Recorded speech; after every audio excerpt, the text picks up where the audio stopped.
Bienvenue sur notre chaîne dédiée aux secrets méconnus de l'aviation militaire. Aujourd'hui, nous vous racontons l'extraordinaire histoire du Hauptmann Ernst Richter, as de la Luftwaffe, qui découvrit par hasard l'un des secrets les mieux gardés de la résistance française en 1943. Cette révélation inattendue eut lieu lors d'un vol d'essai de routine sur un bombardier américain B-17 Flying Fortress, capturé par les forces allemandes, mission qui devait transformer ce pilote nazi endurci en acteur involontaire de l'un des réseaux d'évasion les plus audacieux de la Seconde Guerre mondiale. Cette histoire authentique, basée sur des témoignages de première main et des archives récemment déclassifiées, nous plonge dans l'univers fascinant de la guerre aérienne, où espionnage, technologie de pointe et courage humain se mêlaient dans un ballet mortel au-dessus de l'Europe occupée. Elle révèle comment une mission d'évaluation technique allemande se transforma en découverte accidentelle d'un réseau de résistance d'une ingéniosité remarquable. N'oubliez pas de vous abonner à notre chaîne pour découvrir d'autres récits captivants de l'aviation de guerre. Mettez un pouce bleu si cette introduction vous passionne et laissez-nous un commentaire en nous indiquant de quel pays et de quelle ville vous regardez cette vidéo. Votre soutien nous motive à continuer de révéler ces histoires extraordinaires qui ont façonné notre histoire. Préparez-vous à découvrir comment un pilote allemand devint malgré lui le témoin d'un des exploits les plus audacieux de la résistance française.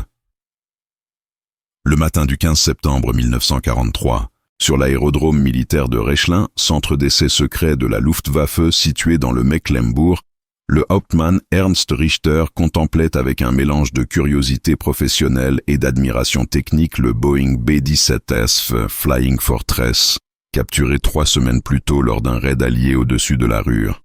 Cet appareil américain, rebaptisé Dornier d'eau 200 par les services allemands pour des raisons de sécurité, représentait l'un des trophées les plus précieux jamais tombés entre les mains de l'industrie aéronautique allemande, intact et en parfait état de fonctionnement, après un atterrissage forcé réussi par son équipage américain.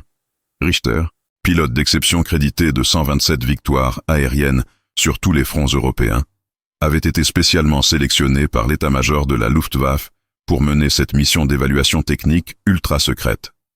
Âgé de 32 ans, originaire de Bavière, ingénieur aéronautique de formation avant sa mobilisation, il possédait les compétences techniques et l'expérience de vol nécessaires pour analyser scientifiquement les capacités réelles de cet appareil qui terrorisait les chasseurs allemands depuis plus d'1 an.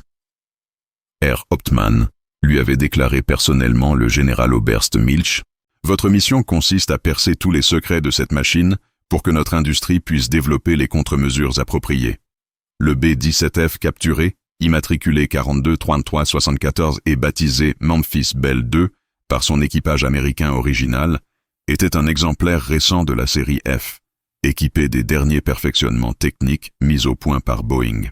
Ses 4 moteurs Wright Air 1820-97, Cyclone de 1200 chevaux chacun, ses systèmes de navigation de pointe, son armement défensif de 13 mitrailleuses Browning M2 de calibre 12, 7 mm, et surtout ses équipements électroniques secrets, représentaient une mine d'informations stratégiques pour l'industrie aéronautique allemande qui accusait un retard croissant face à la technologie américaine.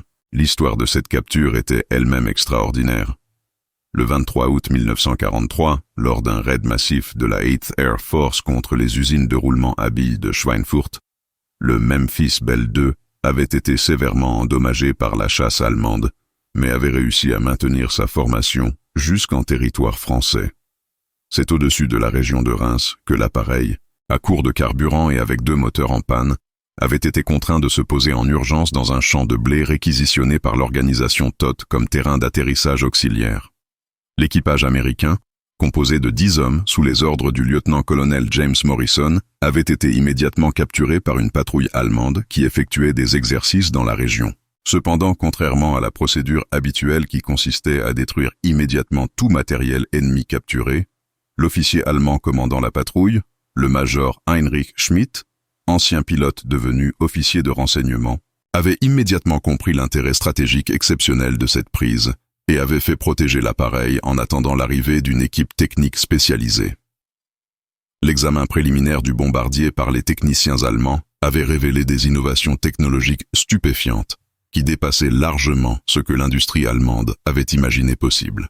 les systèmes de visée Norden, les équipements radio de dernière génération, les dispositifs de navigation automatique, et surtout certains appareils électroniques non identifiés, représentaient un bond technologique de plusieurs années par rapport aux standards allemands. Cette machine, avait rapporté l'ingénieur en chef Messerschmitt après son inspection, nous révèle que les Américains ont développé des technologies que nous ne soupçonnions même pas. Le transfert secret de l'appareil depuis la France, occupé jusqu'au centre d'essai de Rechlin, avait nécessité une opération logistique complexe, orchestrée par les services de renseignement allemands, démonté partiellement pour permettre son transport par convoi routier et ferroviaire, puis soigneusement remonté par les meilleurs techniciens allemands. Le B-17 avait été remis en état de vol après 3 semaines de travail intensif.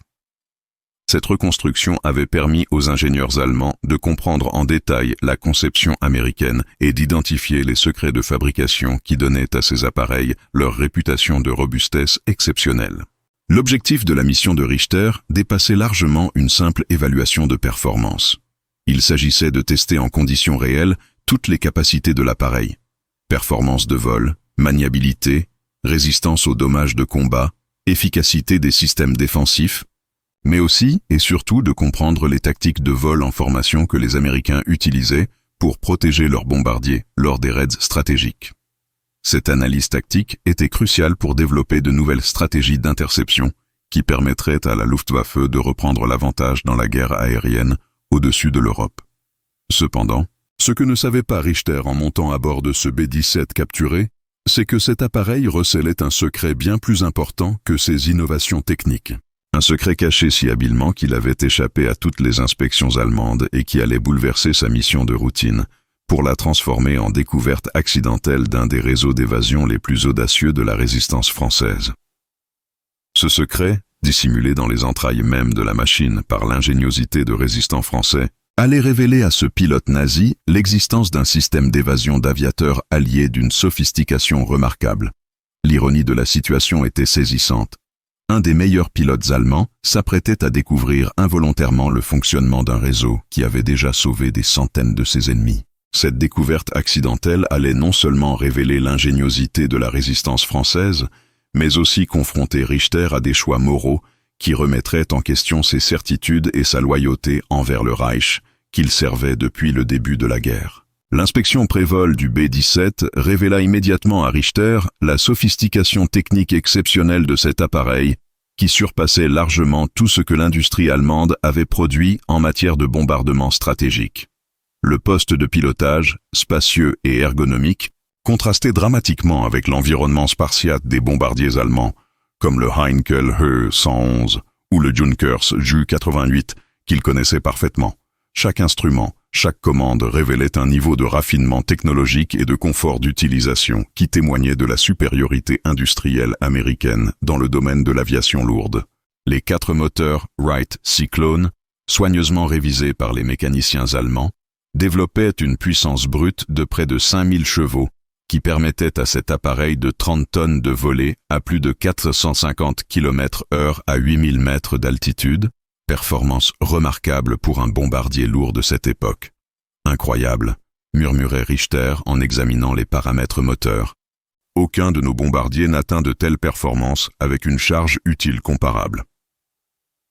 Cette supériorité technique expliquait largement les difficultés de la Luftwaffe à intercepter efficacement les formations de B-17 lors des raids stratégiques alliés. L'armement défensif du bombardier impressionnait particulièrement le pilote allemand. Les 13 mitrailleuses Browning M2 de 12,7 mm, réparties stratégiquement autour de l'appareil, créaient un champ de tir quasi total qui rendait extrêmement périlleuse toute approche de chasseurs ennemis. Maintenant, je comprends pourquoi nos pilotes appellent ces appareils des hérissons volants, observait-il en testant les mécanismes de rotation des tourelles. Cette puissance de feu défensive, combinée au vol en formation serrée, transformait les raids de B-17 en véritables forteresses aériennes mobiles. Le décollage, effectué à 10h30 précises sous un ciel dégagé d'automne, révéla immédiatement les qualités de vol exceptionnelles de l'appareil américain. Malgré son poids considérable, le B-17 décollait avec une facilité déconcertante. Ses commandes répondaient avec précision, et sa stabilité en vol dépassait tout ce que Richter avait expérimenté sur les bombardiers allemands. Cette machine vole comme un avion de chasse géant, notait-il mentalement, impressionné par la docilité et la robustesse de l'appareil qui semblait pardonner toutes les erreurs de pilotage. L'itinéraire de vol prévu par l'état-major allemand consistait en un circuit triangulaire au-dessus de l'Allemagne du Nord, Rechlin, Hambourg, Hanovre, Rechlin, soit environ 800 km à effectuer en 2h30.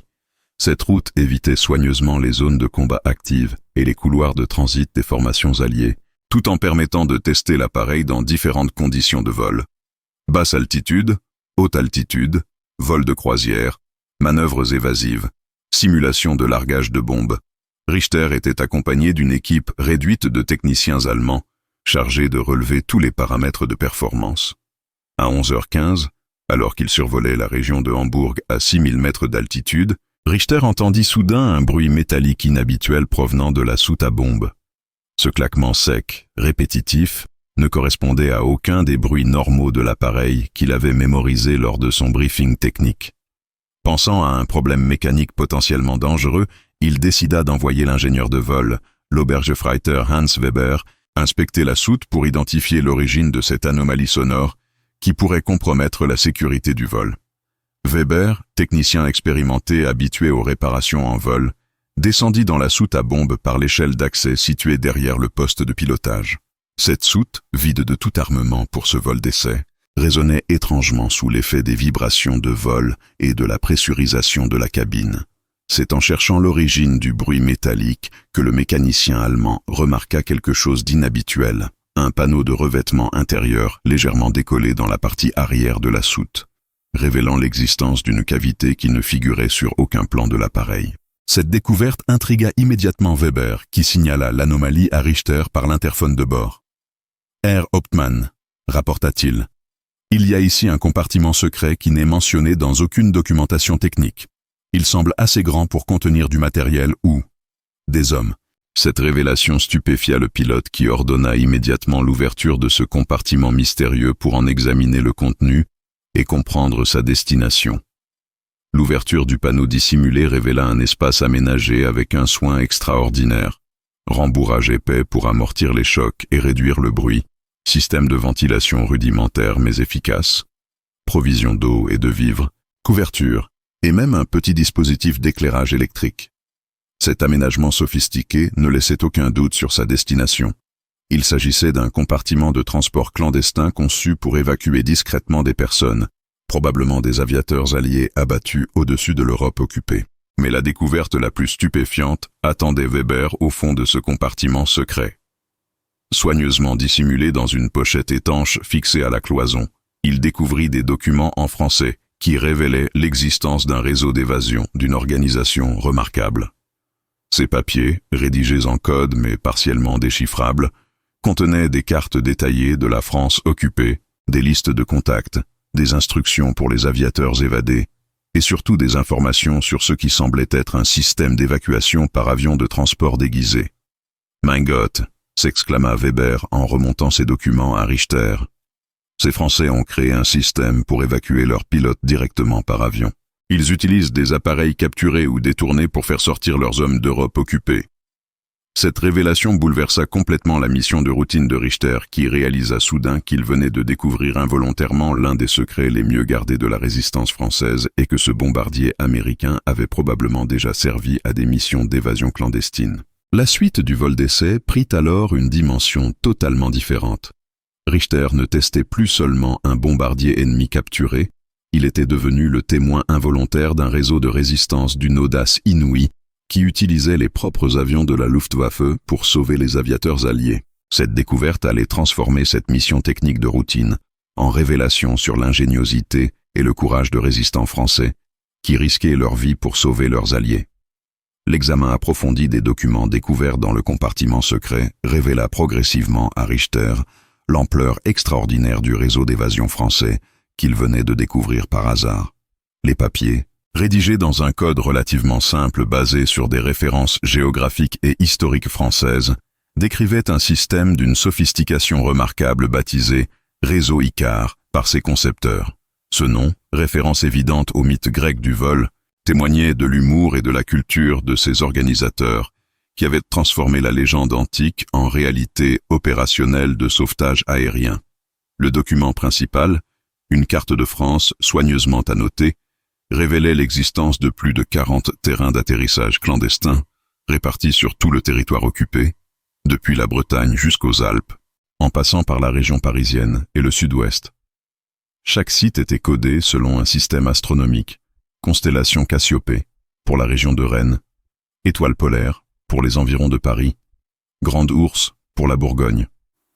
Cette nomenclature poétique masquait une organisation logistique d'une précision militaire qui avait échappé à toute la surveillance allemande. Les instructions techniques découvertes dans cette documentation clandestine révélaient une connaissance approfondie de l'aviation allemande qui stupéfiait Richter. Le réseau disposait d'informations détaillées sur les procédures de vol de la Luftwaffe, les codes radio allemands, les itinéraires de patrouille, les horaires de changement de garde des aérodromes militaires. Comment ces résistants français peuvent-ils connaître nos procédures mieux que certains de nos propres pilotes ?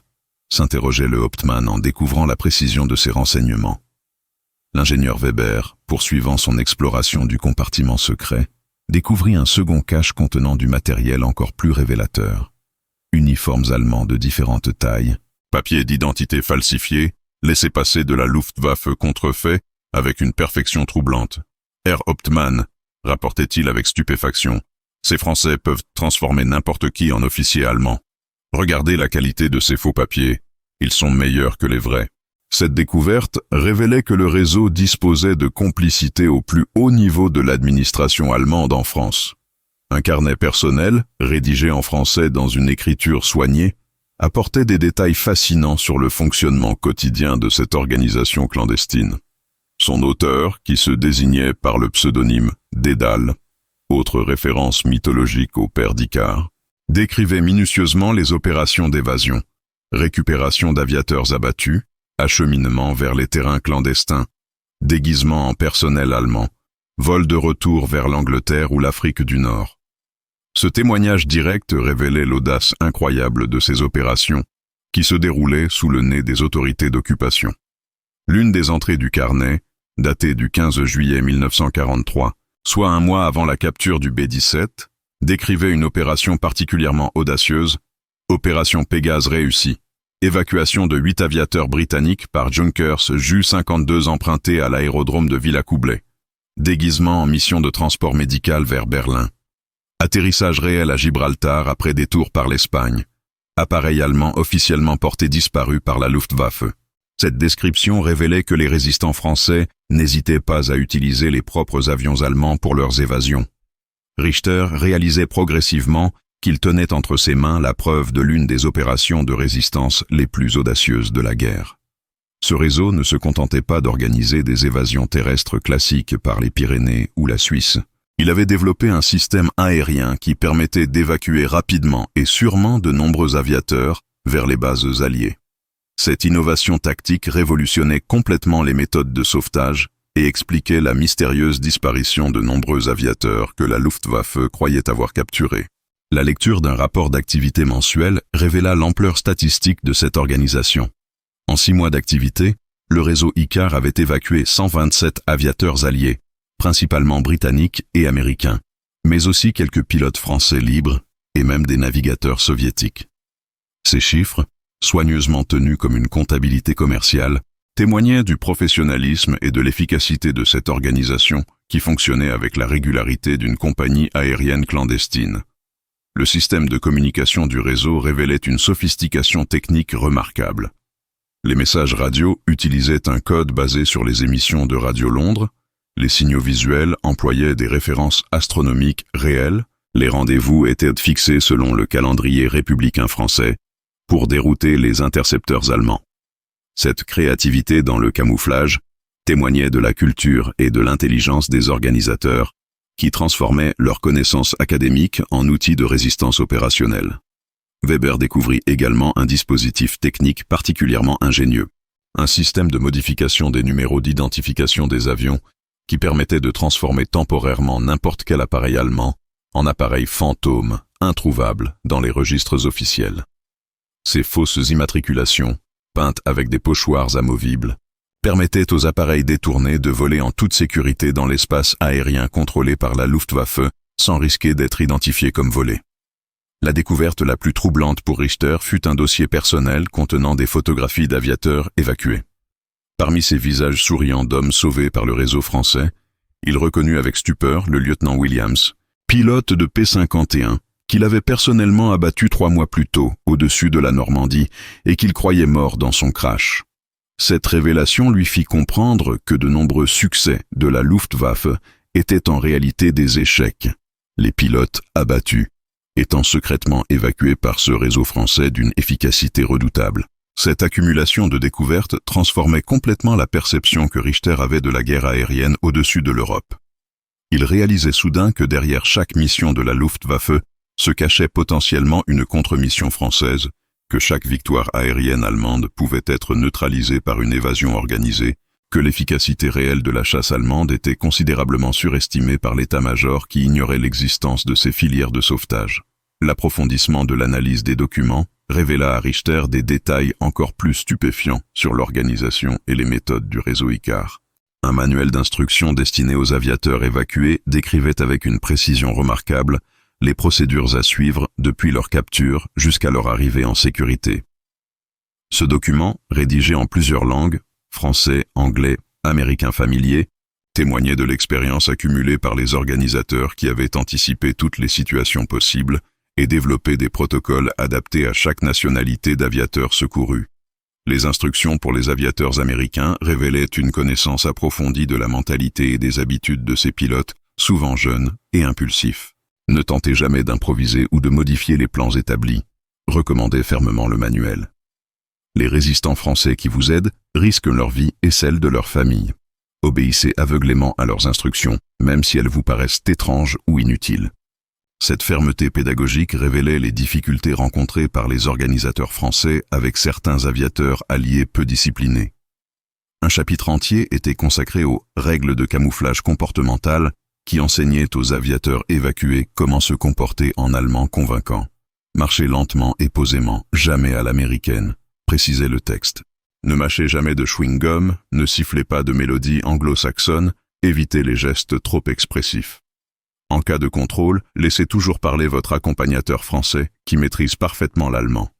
Ces conseils révélaient l'attention minutieuse portée aux détails psychologiques qui pouvaient trahir la véritable identité des évadés. La section la plus fascinante concernait les techniques de vol en camouflage destinées aux pilotes évacués qui devaient parfois piloter eux-mêmes les appareils d'évasion.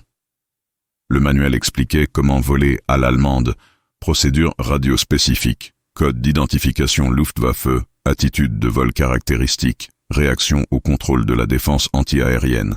Un pilote américain vole différemment d'un pilote allemand. Observez judicieusement le rédacteur. Il faut apprendre à piloter comme l'ennemi pour ne pas être reconnu par l'ennemi.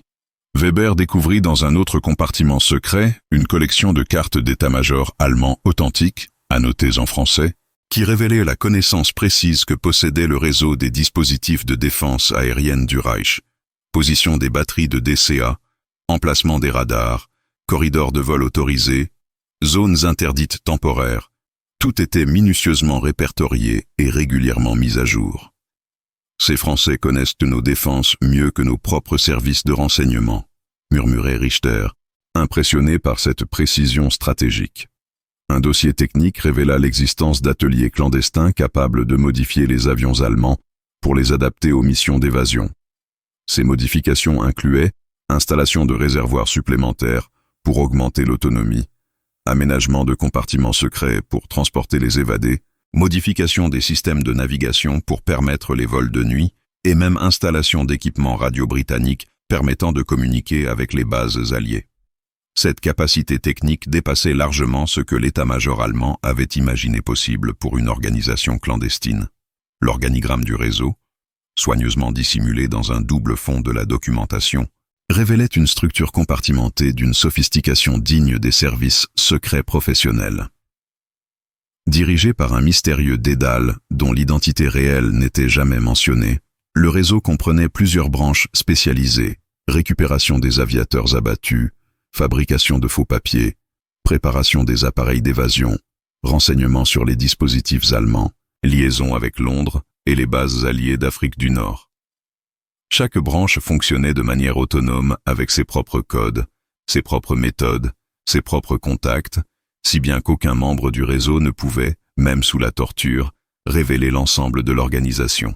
Cette protection par cloisonnement témoignait de l'expérience et de la prudence des organisateurs qui avaient tiré les leçons des échecs d'autres réseaux de résistance démantelés par les services allemands. Un rapport d'activité détaillé révéla que le réseau disposait de complicités impressionnantes au sein même de l'administration allemande en France. Des secrétaires de la Luftwaffe fournissaient des informations sur les mouvements d'appareils. Des mécaniciens allemands participaient inconsciemment aux préparations d'évasion en effectuant des réparations, qui étaient en réalité des modifications clandestines. Des gardes-frontières fermèrent les yeux sur certains passages suspects en échange de rétribution ou par conviction anti-nazie. La comptabilité financière du réseau, tenue avec un sérieux de banque suisse, révélait des sources de financement multiples et ingénieuses, subventions secrètes de Londres transmises par parachutage, contributions volontaires de familles françaises aisées, revenus de trafics divers organisés pour financer la résistance, et même détournement de fonds allemands par des complices infiltrés dans l'administration d'occupation. Cette diversification des ressources garantissait l'indépendance opérationnelle du réseau. La découverte la plus troublante pour Richter fut un dossier consacré aux sympathisants allemands, qui révélait l'existence de soldats et d'officiers allemands, qui collaboraient activement ou passivement avec le réseau français. Ces hommes, motivés par des convictions anti-nazies, des liens personnels avec la France, ou simplement par lassitude de la guerre, facilitaient discrètement les opérations d'évasion, en fermant les yeux, en fournissant des informations, ou même en participant directement au sauvetage. Cette révélation ébranla profondément les certitudes de Richter, qui découvrait que la loyauté allemande n'était pas aussi absolue qu'il l'avait cru. Certains de ses propres compatriotes choisissaient de trahir le Reich pour aider des aviateurs ennemis à échapper à la captivité. Cette découverte remettait en question sa propre fidélité et l'amenait à s'interroger sur la justesse de la cause qu'il servait depuis le début de la guerre. L'examen d'un carnet personnel particulièrement détaillé, rédigé par un membre du réseau qui se faisait appeler Icar Fils, révéla à Richter la dimension humaine extraordinaire de cette organisation clandestine et les risques mortels que prenaient quotidiennement ces résistants français pour sauver des aviateurs ennemis de leur propre pays. Ce témoignage direct, écrit avec une sincérité bouleversante, décrivait les motivations profondes qui poussaient des Français ordinaires à risquer leur vie pour des étrangers qu'ils n'avaient jamais rencontrés et ne reverraient probablement jamais. « Nous ne sauvons pas des Américains ou des Britanniques », écrivait Icar Fils. « Nous sauvons des hommes qui se battent pour la liberté de l'Europe. Chaque pilote que nous évacuons reprendra le combat contre la barbarie nazie. Notre action locale a une portée stratégique. Un aviateur sauvé aujourd'hui détruira peut-être demain l'usine qui fabrique les bombes qui tuent nos enfants. » Passé, cette vision stratégique de la résistance révélait la maturité politique et la conscience historique de ses organisateurs, qui dépassait largement les considérations nationales pour embrasser une cause universelle. Le carnet décrivait minutieusement une opération de sauvetage particulièrement périlleuse qui avait eu lieu en juin 1943. Un équipage de B-24 américain, abattu près de Nancy, avait été récupéré par le réseau malgré la présence massive de troupes allemandes qui ratissaient la région. L'opération Phoenix, ainsi baptisée par ses organisateurs, avait mobilisé plus de 50 résistants pendant une semaine et nécessité la corruption de plusieurs fonctionnaires allemands pour faire évader les 10 aviateurs américains par un Heinkel E-111 emprunté à la base de Metz. La description de cette évasion révélait l'audace incroyable de ces résistants français qui n'hésitaient pas à infiltrer directement les bases allemandes pour emprunter les avions nécessaires à leurs opérations. Notre pilote, ancien instructeur d'Air France déguisé en major de la Luftwaffe, a présenté des ordres de mission parfaitement contrefaits, rapportait le carnet. Il a décollé avec son Heinkel en plein jour, sous les yeux des sentinelles allemandes, qui ont même salué respectueusement cet officier qui partait en mission spéciale vers Berlin. L'évacuation s'était déroulée selon un plan d'une précision chirurgicale. Vol vers l'Espagne avec escale technique autorisée à Toulouse. Atterrissage sur un terrain complice près de la frontière espagnole. Transfert des aviateurs américains dans un avion britannique venu spécialement de Gibraltar. Le Heinkel allemand avait été officiellement déclaré disparu en mission par la Luftwaffe, qui n'avait jamais soupçonné qu'il avait été délibérément détourné par des résistants français utilisant de faux papiers d'une perfection remarquable. Le témoignage décrivait également les moments de doute et de peur qui assaillaient ces résistants confrontés aux risques mortels de leurs activités. Parfois, la nuit, je me demande si nous ne sommes pas fous, avouait sincèrement Icare fils. Nous risquons la torture, la déportation, la mort pour sauver des hommes qui bombardent peut-être nos propres villes. Mais quand je vois la gratitude dans les yeux d'un aviateur sauvé, quand je pense qu'il retrouvera sa famille grâce à nous, je sais que nous avons raison de continuer. Un passage particulièrement émouvant racontait la rencontre entre Icare fils et un jeune pilote américain de 19 ans, abattu lors de son premier combat et terrorisé par sa situation. Ce garçon pleurait comme un enfant en pensant à sa mère qui le croyait peut-être mort, rapportait le résistant. Je lui ai promis qu'il la reverrait, et 3 semaines plus tard, nous l'avons effectivement évacué vers l'Angleterre. Ce jour-là, j'ai compris que notre combat était aussi un combat pour l'humanité contre la déshumanisation de la guerre. Le carnet révélait également les liens extraordinaires qui se tissaient entre résistants français et aviateurs secourus. Plusieurs pilotes évacués avaient maintenu une correspondance clandestine avec leurs sauveurs. Certains envoyaient des colis de vivres par parachutage spéciaux. D'autres modifiaient leurs itinéraires de bombardement pour épargner les villages où ils avaient été cachés. Cette solidarité internationale née de la résistance créait des liens humains qui transcendaient les frontières nationales et les différences culturelles. Une section du carnet était consacrée aux échecs et aux tragédies qui émaillaient inévitablement les activités du réseau. « Nous avons perdu Marie-Claire la semaine dernière », écrivait douloureusement Icare fils. Elle a été arrêtée par la Gestapo alors qu'elle conduisait 2 aviateurs britanniques vers le terrain de Bourges. Torturée pendant 3 jours, elle n'a rien dit et est morte en criant « Vive la France !» Cette femme de 25 ans est morte pour des étrangers. C'est cela, l'honneur français. Les descriptions techniques des méthodes d'évasion révélaient une ingéniosité remarquable. Le réseau avait développé des techniques de camouflage des aviateurs évacués qui dépassaient largement le simple déguisement. Modification chirurgicale temporaire des traits pour les rendre plus germaniques, apprentissage accéléré de comportements allemands spécifiques, mémorisation de biographies fictives mais crédibles, entraînement à la mentalité nazie pour pouvoir soutenir des conversations avec de vrais Allemands sans éveiller de soupçons. Un autre aspect fascinant concernait la psychologie des aviateurs évacués et leur adaptation aux méthodes françaises. Les Américains sont les plus difficiles, observait finement Icare fils. Ils ne comprennent pas nos méthodes subtiles. Ils voudraient foncer tête baissée vers la frontière. Il faut parfois les attacher pour les empêcher de compromettre leur propre évasion par impatience. Les Britanniques sont plus disciplinés mais plus méfiants. Les pilotes français libres sont les plus faciles. Ils comprennent instinctivement nos codes et nos contraintes. La lecture de ce témoignage personnel transformait complètement la perception que Richter avait de la résistance française. Il découvrait des hommes et des femmes ordinaires transformés en héros par les circonstances, qui risquaient tout pour des principes qu'ils n'avaient jamais eu à formuler explicitement, mais qui guidaient naturellement leurs actions. Cette révélation de la grandeur humaine au cœur de la guerre totale remettait en question ses propres choix et sa propre conscience morale. Le carnet se terminait par une réflexion prophétique qui allait hanter longtemps Richter. Un jour, cette guerre finira. Les aviateurs que nous sauvons aujourd'hui rentreront chez eux et raconteront qu'il y avait en France des gens qui les ont aidés au péril de leur vie. Peut-être que cela servira à quelque chose pour la réconciliation future entre nos peuples. Peut-être que nos ennemis d'aujourd'hui comprendront que nous n'avons jamais été leurs ennemis, mais seulement les ennemis de ceux qui les dirigent vers la guerre et la haine. La fin du vol d'essai approchait, mais Richter ne pouvait se résoudre à regagner Rechlin sans avoir exploré entièrement ce trésor documentaire qui bouleversait sa vision de la guerre. L'examen d'une correspondance chiffrée révéla l'existence de liaisons radio régulières entre le réseau Icare et les états-majors britanniques et américains, transformant cette organisation clandestine en véritable service de renseignement bidirectionnel.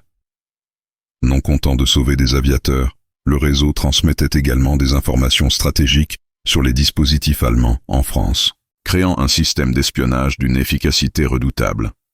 Les messages décodés révélaient que le réseau français avait anticipé et signalé à Londres plusieurs raids de la Luftwaffe contre l'Angleterre, permis aux Alliés d'éviter des pièges tendus par la chasse allemande, et même fourni les renseignements qui avaient permis la destruction de plusieurs dépôts de carburant stratégiques en France. Ces résistants français ne se contentent pas de défendre passivement leur territoire. Réalisait Richter, ils mènent une guerre offensive contre nous avec une intelligence que nous avons sous-estimée. Un dossier photographique particulièrement troublant contenait des clichés pris clandestinement sur des aérodromes allemands en France, révélant le niveau d'infiltration extraordinaire dont disposait le réseau. Ces photographies montraient des appareils secrets de la Luftwaffe, des prototypes en cours d'essai, des modifications techniques confidentielles, des effectifs et des armements que même certains officiers allemands ignoraient. Cette capacité d'espionnage dépassait largement ce que l'état-major allemand avait imaginé possible pour une organisation de résistance. L'une des révélations les plus stupéfiantes concernait l'existence d'un double agent involontaire au sein même du commandement de la Luftwaffe en France. Un officier allemand de haut rang, dont l'identité était soigneusement codée, fournissait régulièrement des informations stratégiques au réseau français, sans même s'en rendre compte. Manipulé par une secrétaire française qui exploitait habilement sa vanité et sa naïveté pour lui soutirer des renseignements cruciaux qu'elle transmettait ensuite à la résistance. Weber découvrit dans un compartiment final un équipement radio sophistiqué, miniaturisé et dissimulé avec un art consommé dans la structure même de l'appareil. Ce dispositif, d'une technologie avancée qui surprenait le technicien allemand, permettait au B-17 de communiquer directement avec les bases britanniques, même en vol au-dessus de l'Allemagne. Herr Hauptmann, rapportait-il avec stupéfaction, cet appareil était en fait un poste d'espionnage volant. Il pouvait transmettre en temps réel nos positions et nos mouvements à l'ennemi. Cette découverte révélait une stratégie encore plus audacieuse. Le réseau français ne se contentait pas d'utiliser les avions allemands pour évacuer ses protégés. Il les transformait également en plateformes de renseignement qui espionnait la Luftwaffe depuis l'intérieur même de son dispositif. Cette infiltration technique dépassait tout ce que les services de contre-espionnage allemands avaient imaginé, révélant l'existence d'un réseau de techniciens français capables de modifier secrètement les appareils allemands à des fins d'espionnage. L'examen du matériel radio révéla que le B-17 avait probablement transmis des informations cruciales depuis sa base française jusqu'à sa capture, renseignant Londres sur les mouvements de la Luftwaffe, les dispositifs de défense, les nouveaux appareils en cours d'essai. Cette capacité d'espionnage en temps réel transformait chaque mission du réseau en opération de renseignement stratégique qui affaiblissait considérablement l'efficacité des forces aériennes allemandes. Un carnet technique révéla l'existence d'un atelier clandestin dirigé par d'anciens ingénieurs d'Air France qui modifiaient les avions allemands pour les adapter aux besoins du réseau. Ces spécialistes, travaillant la nuit dans des hangars isolés, avaient développé des techniques de modification si sophistiquées qu'elles échappaient totalement aux inspections de routine de la Luftwaffe. Leurs innovations incluaient des systèmes de navigation secrètes, des compartiments dissimulés indétectables et même des mécanismes de destruction automatique pour empêcher la découverte en cas de capture. La lecture d'un rapport d'activité mensuel révéla que le réseau avait organisé en 6 mois 47 missions d'évasion réussies, évacuant 183 aviateurs alliés vers l'Angleterre ou l'Afrique du Nord. Ces chiffres, soigneusement vérifiés par des confirmations radio de Londres, témoignaient d'une efficacité opérationnelle qui dépassait celle de nombreux services officiels. Cette performance remarquable était d'autant plus impressionnante qu'elle était obtenue par des civils bénévoles, travaillant dans la clandestinité la plus absolue. L'aspect financier de ces opérations révélait une organisation économique d'une sophistication remarquable. Le réseau disposait d'un budget de plusieurs millions de francs, financé par des sources diverses, subsides britanniques, contributions volontaires françaises, revenus de trafics organisés et même détournement de fonds allemands. Cette diversification financière garantissait l'indépendance opérationnelle du réseau et sa capacité à maintenir ses activités même en cas de découverte de certaines de ses sources de financement. Un dossier personnel bouleversant contenait les dernières lettres d'aviateurs évacués adressées à leurs familles via le réseau français. Ces témoignages émouvants révélaient la gratitude profonde de ces hommes envers leurs sauveurs français et leur admiration pour le courage de civils qui risquaient tout pour des étrangers. « Je n'oublierai jamais ces Français qui m'ont sauvé la vie », écrivait un pilote américain. Ils m'ont montré que l'humanité existe encore dans cette guerre terrible. Richter réalisait progressivement que sa découverte accidentelle révélait bien plus qu'un simple réseau d'évasion. Elle dévoilait l'existence d'une résistance française, d'une sophistication et d'une efficacité qui dépassaient largement ce que l'état-major allemand avait imaginé. Cette organisation clandestine menait en fait une véritable guerre parallèle contre l'occupation allemande, utilisant l'intelligence, la ruse et le courage pour compenser son infériorité matérielle et remporter des victoires stratégiques considérables. La question morale qui se posait maintenant à Richter était déchirante. Devait-il rapporter cette découverte à ses supérieurs, ce qui entraînerait la destruction du réseau et la mort probable de centaines de résistants français, ou devait-il garder le silence sur cette révélation qui remettait en question sa propre loyauté envers un régime dont il découvrait progressivement la nature criminelle? Cette alternative cornélienne allait déterminer non seulement l'avenir du réseau Icare, mais aussi celui de sa propre conscience. Le retour vers Rechlin s'effectuait dans un silence pesant, Richter étant plongé dans une réflexion morale d'une intensité déchirante. L'ampleur de sa découverte dépassait largement le cadre d'une simple mission d'évaluation technique pour devenir un dilemme existentiel qui remettait en question toutes ses certitudes sur la guerre, la loyauté et la justesse de la cause qu'il servait depuis 1939. Dans sa tête s'entrechoquaient le pilote discipliné formé par la Luftwaffe et l'homme cultivé qui découvrait la grandeur morale de résistants français prêts à mourir pour sauver leurs ennemis. Weber, qui avait participé à toutes ces découvertes, observait discrètement son commandant et percevait son trouble profond. Le mécanicien, homme simple mais perspicace, comprenait instinctivement que cette mission allait changer leur vie à tous les deux. Herr Hauptmann se risqua-t-il finalement à dire « Que devons-nous faire de ces découvertes ?» Cette question directe obligeait Richter à formuler explicitement le choix auquel il était confronté et à assumer la responsabilité morale de sa décision. « Je ne sais pas, Weber », répondit sincèrement Richter, après un long silence. D'un côté, notre devoir militaire nous impose de rapporter ces informations qui pourraient sauver des vies allemandes. De l'autre, nous venons de découvrir des gens admirables qui risquent leur vie pour des principes que nous prétendons défendre nous-mêmes. L'honneur, le courage, la fidélité. Comment peut-on dénoncer de telles qualités? Cette réflexion révélait l'ébranlement profond de ses convictions et sa découverte progressive des contradictions du régime nazi. L'atterrissage à Rechlin vers 14h30 marqua la fin officielle de la mission d'évaluation technique, mais le début d'une épreuve morale qui allait hanter Richter pendant des semaines. Le débriefing technique avec les ingénieurs allemands se déroula normalement. Performance de vol excellente, système technique remarquable, supériorité évidente de la technologie américaine. Cependant, Richter ne mentionna aucune des découvertes relatives au réseau français, prétextant que toute la documentation trouvée était rédigée en code indéchiffrable. Cette première dissimulation marquait déjà un changement fondamental dans l'attitude de Richter envers ses supérieurs. Pour la première fois de sa carrière militaire, il mentait délibérément à l'état-major, créant un précédent qui allait faciliter ses décisions ultérieures. Weber, complice involontaire de ce mensonge par omission, comprenait que leur découverte les transformait en détenteurs d'un secret, qui les mettait en danger, mais leur conférait aussi une responsabilité morale exceptionnelle. Les jours suivants furent pour Richter une période de questionnement intense, où se mêlait admiration pour les résistants français, culpabilité de trahir son serment militaire, et peur des conséquences de sa dissimulation si elle était découverte. Il relisait obsessionnellement les documents du réseau qu'il avait gardés secrètement, particulièrement les témoignages personnels qui révélaient la noblesse d'âme de ces résistants anonymes qui risquaient tout pour des étrangers. L'élément déclencheur de sa décision finale fut la lecture d'une lettre personnelle trouvée dans les affaires d'un aviateur évacué. Cette missive, adressée par un pilote américain sauvé à sa mère, décrivait avec une émotion bouleversante la bonté de la famille française qu'il avait cachée pendant 3 semaines au péril de leur vie. « Ces gens ont 3 enfants », écrivait le pilote, « et ils m'ont traité comme leur 4e fils. Ils savaient qu'ils risquaient la déportation pour toute la famille, mais ils ont refusé de m'abandonner. Comment peut-on haïr de telles personnes? Cette humanité concrète, incarnée dans des visages et des gestes quotidiens, acheva de convaincre Richter que le régime qu'il servait était fondamentalement injuste. Comment un système politique qui qualifiait de terroristes ces héros anonymes pouvait-il prétendre défendre la civilisation européenne? Cette contradiction flagrante entre les valeurs proclamées par le nazisme et la réalité de ses ennemis révélait l'imposture morale du Reich et l'aveuglement de ceux qui le servaient.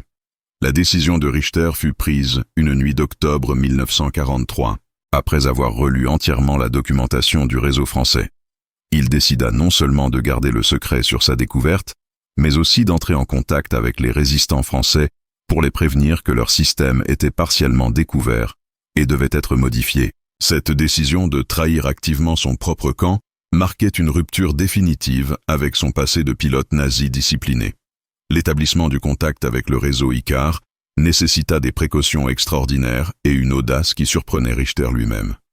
Utilisant les informations trouvées dans les documents, il localisa un agent de liaison du réseau à Paris et organisa une rencontre clandestine dans un café de Montmartre. Cette première prise de contact avec la résistance française transformait définitivement Richter de chasseur en complice des chassés.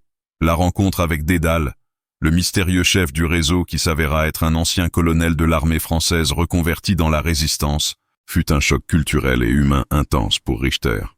Cet homme distingué, parlant un allemand parfait, accueillit avec une élégance toute française le pilote allemand qui venait révéler ses propres secrets. « Monsieur Richter », lui dit-il simplement, « votre geste prouve que l'honneur militaire existe encore, même dans l'armée qui nous combat. » Cette reconnaissance de ses qualités morales par un ennemi respecté acheva la transformation de Richter.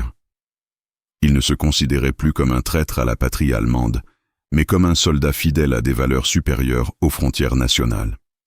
Cette évolution psychologique, née de la découverte accidentelle du réseau français, illustrait parfaitement comment la guerre pouvait révéler ou transformer la conscience morale des individus confrontés au choix ultime. L'accord conclu avec Dédale prévoyait que Richter fournirait discrètement des informations sur les mouvements de la Luftwaffe en échange de la garantie que le réseau français épargnerait certains pilotes allemands récupérables pour l'après-guerre. Cette collaboration clandestine entre un as de la Luftwaffe et des résistants français créait une situation paradoxale où l'ennemi officiel devenait l'allié secret dans un combat pour des valeurs humaines supérieures aux antagonismes nationaux.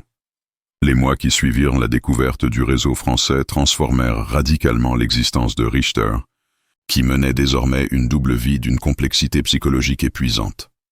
Officiellement, il continuait à servir la Luftwaffe avec l'efficacité et la loyauté apparente qui avaient fait sa réputation, participant aux missions de chasse, aux briefings tactiques et aux cérémonies militaires comme si rien n'avait changé.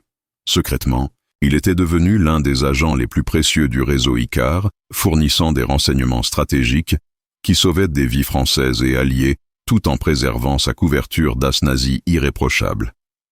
Cette collaboration clandestine avec la résistance française nécessitait des précautions extraordinaires et une maîtrise de soi constante qui épuisait nerveusement Richter. Chaque conversation avec ses collègues allemands pouvait révéler involontairement ses nouvelles sympathies.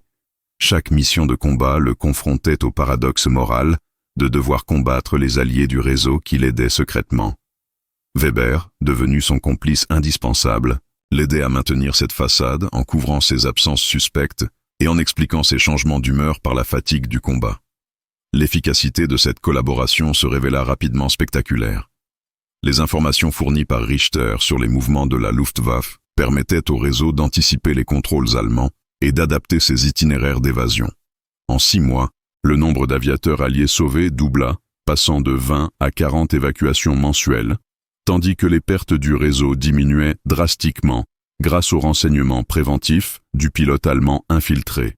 La méthode de transmission des informations révélait l'ingéniosité de ces nouveaux complices franco-allemands. Richter utilisait un système de messages codés dissimulés dans des lettres personnelles adressées à une prétendue fiancée française, en réalité une agent de liaison du réseau. Ces lettres d'amour fictives contenaient des renseignements militaires cruciaux camouflés en déclarations sentimentales. « Ma chérie, nos amis arriveront mardi à l'heure du déjeuner » signifiait « Raid de la Luftwaffe prévu mardi à 12 heures ». Cette poésie de l'espionnage transformait la guerre en roman d'amour clandestin. L'évolution psychologique de Richter était remarquable.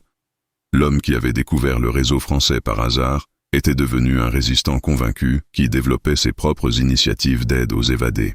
Il commença à rater certains de ses tirs contre des bombardiers alliés, à orienter délibérément ses patrouilles loin des zones d'activité du réseau, et même à fournir de faux renseignements à ses supérieurs pour protéger les opérations françaises. Cette transformation du chasseur en protecteur illustrait parfaitement la puissance de conversion morale que pouvait exercer la découverte de la vérité. L'un des épisodes les plus dramatiques de cette collaboration eut lieu en janvier 1944, quand Richter apprit qu'une opération de grande envergure de la Gestapo visait à démanteler le réseau parisien d'Icare.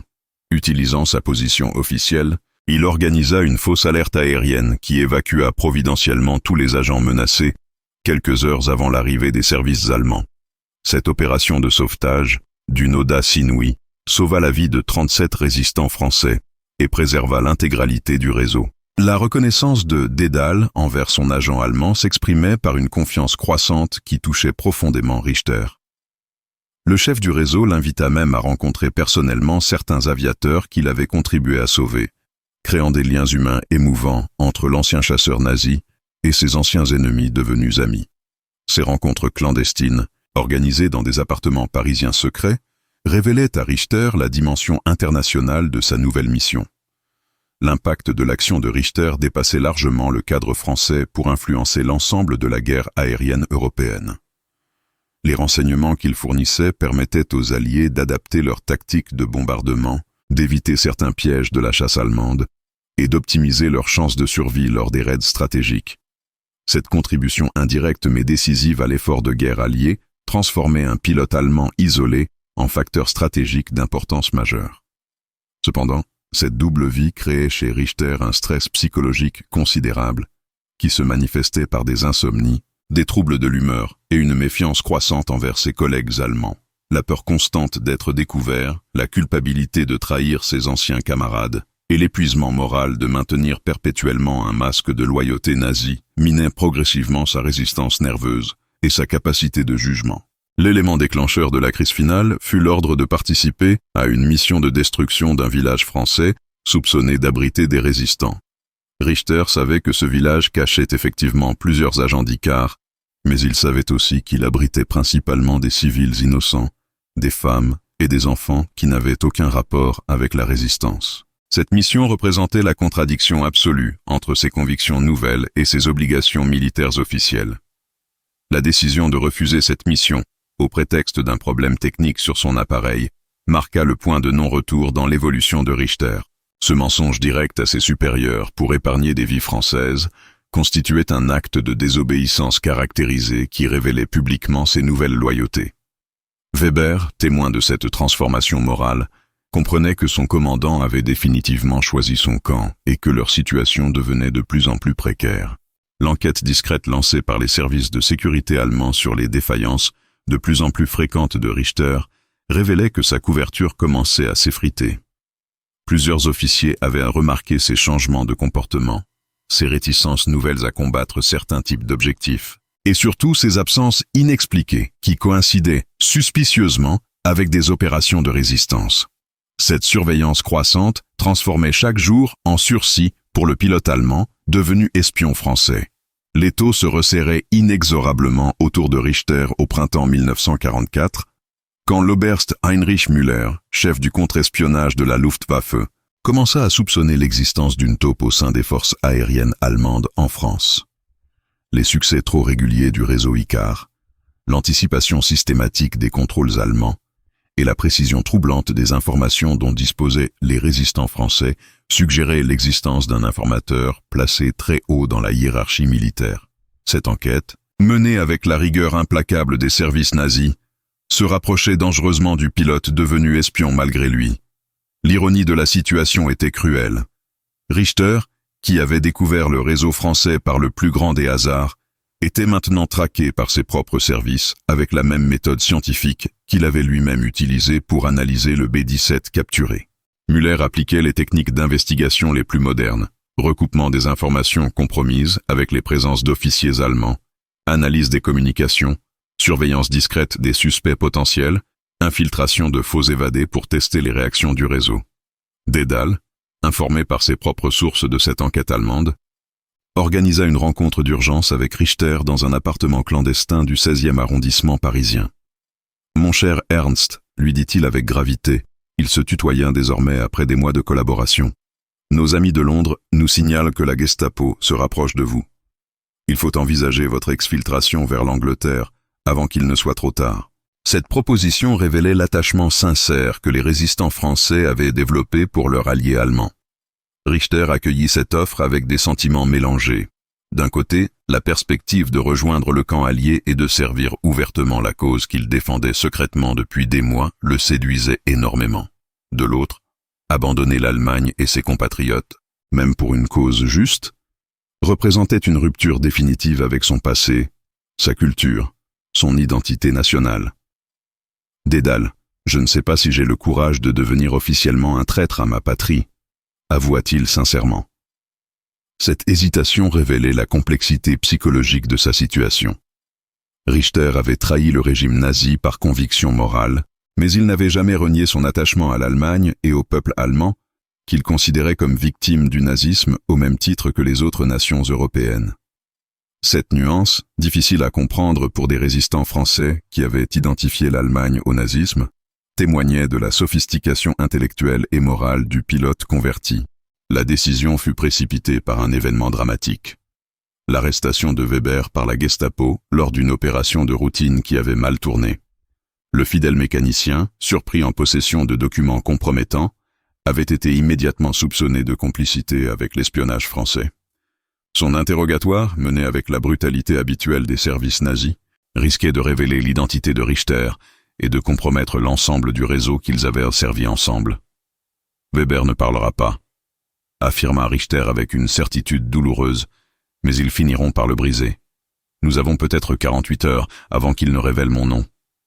Cette estimation optimiste de la résistance de son complice révélait l'affection sincère qu'il portait à cet homme simple qui avait partagé sa découverte et sa conversion morale.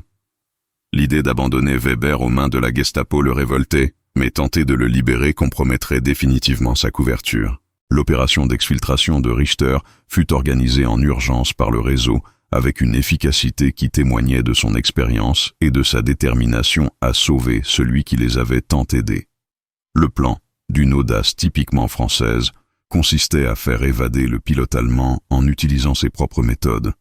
Déguisement en aviateur allié évadé, transport par avion emprunté à la Luftwaffe, évasion par les filières habituelles du réseau.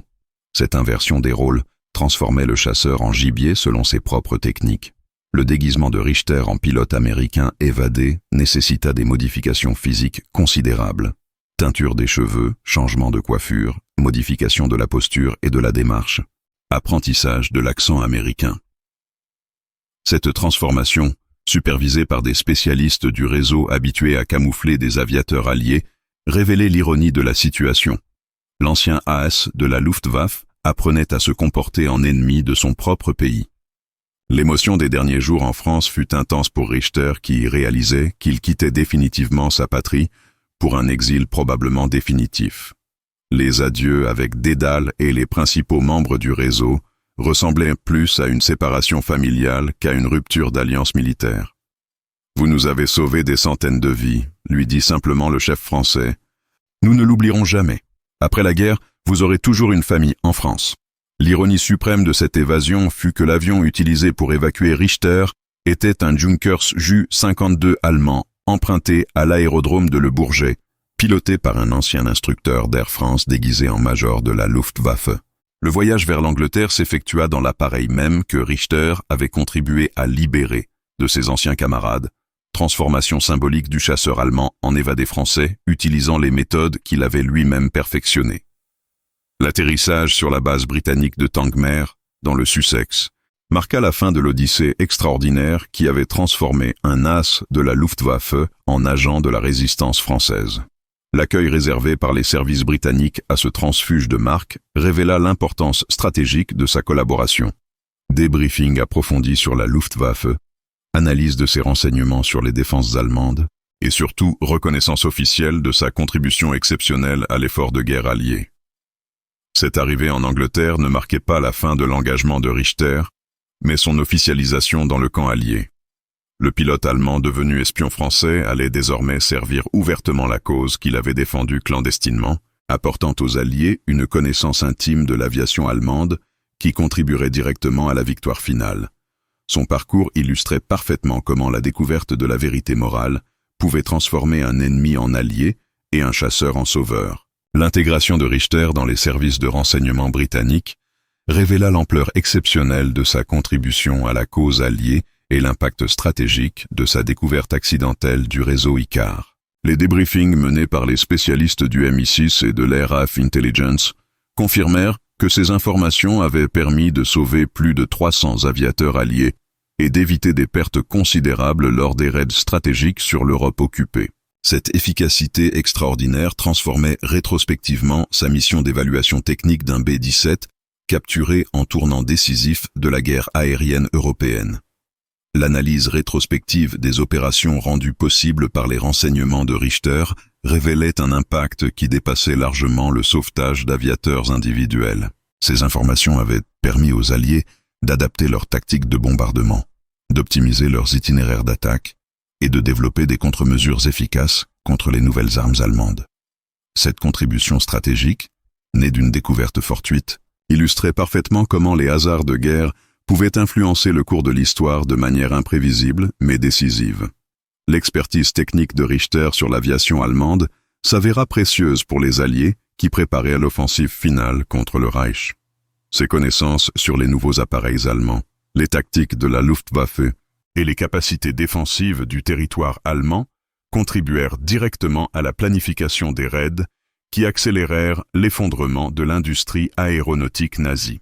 Cette transformation d'un chasseur allemand en conseiller technique allié révélait l'ironie suprême de son parcours extraordinaire. Le sort tragique de Weber, torturé par la Gestapo mais mort sans révéler l'identité de Richter, hanta longtemps l'ancien pilote allemand qui se sentait responsable du sacrifice de son fidèle complice. Cette culpabilité du survivant, commune à beaucoup de résistants, révélait la dimension humaine de cette guerre clandestine où l'amitié et la loyauté personnelle transcendaient les antagonismes nationaux. Le mécanicien bavarois était mort en héros français, témoignage bouleversant de la fraternité née de la résistance. L'évolution post-guerre de Richter illustra parfaitement les difficultés de reconstruction d'une identité après un tel parcours. Naturalisé britannique puis français, il devint instructeur pilote civil et consacra sa retraite à témoigner dans les écoles sur son expérience exceptionnelle. Ses conférences, intitulées « Comment j'ai découvert que j'étais du mauvais côté », remportaient un succès considérable et contribuaient à la réconciliation franco-allemande en montrant que l'honneur militaire pouvait transcender les frontières nationales. Le réseau Icare lui-même survécut à la guerre et évolua en association d'anciens résistants qui maintint les liens créés pendant l'occupation. Dédale, révélé comme étant le colonel François de Bourbon-Parme, ancien attaché militaire français à Berlin reconverti en chef de réseau, resta l'ami intime de Richter jusqu'à sa mort en 1987. Cette amitié franco-allemande, née dans la clandestinité, symbolisait parfaitement la réconciliation européenne de l'après-guerre. L'impact historique de cette découverte accidentelle dépassa largement les résultats opérationnels immédiats pour influencer l'historiographie de la résistance européenne. L'exemple de Richter démontrait que la résistance au nazisme avait existé au cœur même de l'appareil militaire allemand et que la collaboration pouvait transcender les antagonismes nationaux quand elle servait des valeurs universelles. Cette leçon historique enrichit considérablement la compréhension de la complexité morale de la Seconde Guerre mondiale. Les archives du réseau Icare, préservées grâce aux témoignages de Richter, révélèrent après la guerre l'existence de nombreux autres réseaux similaires qui avaient organisé l'évasion d'aviateurs alliés à travers toute l'Europe occupée. Cette découverte historiographique transforma la compréhension de la résistance européenne en révélant l'existence d'une véritable internationale clandestine qui avait coordonné ses actions par-delà les frontières nationales. L'enseignement principal de cette histoire extraordinaire reste la démonstration que les convictions morales individuelles peuvent triompher des endoctrinements collectifs les plus puissants quand elles sont confrontées à la réalité humaine de la souffrance et du courage. La découverte accidentelle de Richter l'avait obligé à choisir entre sa loyauté militaire et sa conscience morale, choix qu'il avait résolu en faveur de l'humanité universelle contre les particularismes nationaux. Cette leçon conserve toute sa pertinence contemporaine dans un monde encore marqué par les conflits idéologiques et les antagonismes nationaux. L'exemple de cet as de la Luftwaffe devenu espion de la résistance française démontre que la réconciliation entre les peuples est toujours possible quand elle se fonde sur la reconnaissance mutuelle des valeurs humaines fondamentales qui transcendent les différences politiques et culturelles. L'héritage moral de Richter et du réseau Icare illustre parfaitement comment les hasards de l'histoire peuvent révéler des héros inattendus et créer des solidarités improbables. Cette découverte d'un secret français par un pilote allemand avait transformé un ennemi en allié, un chasseur en sauveur, un nazi en résistant, démontrant que la guerre révèle parfois le meilleur de l'humanité chez ceux qui semblaient destinés à incarner le pire. Cette transformation morale reste l'enseignement le plus précieux de cette aventure extraordinaire qui commence par l'évaluation technique d'un bombardier capturé et se termine par la découverte des valeurs universelles qui unissent les hommes de bonne volonté par-delà tous les antagonismes.